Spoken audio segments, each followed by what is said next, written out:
Hello viewers, আশা করি আপনারা সবাই অনেক অনেক ভালো আছেন। আজকের ভিডিওটা অনেক সুন্দর হতে চলেছে। যাদের মন খারাপ আছে তাদের মন এই ভিডিওটা দেখলে আমি আশা করি অনেকটা ভালো হয়ে যাবে।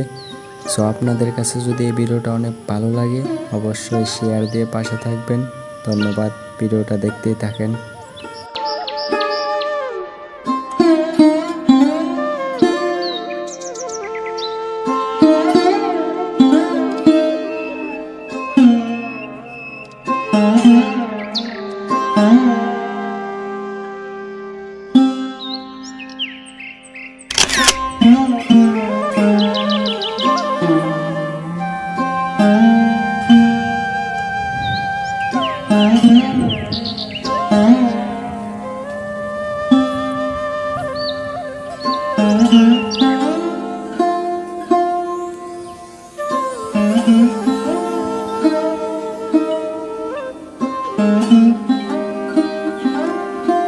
সুন্দর সরাই দিয়েছি।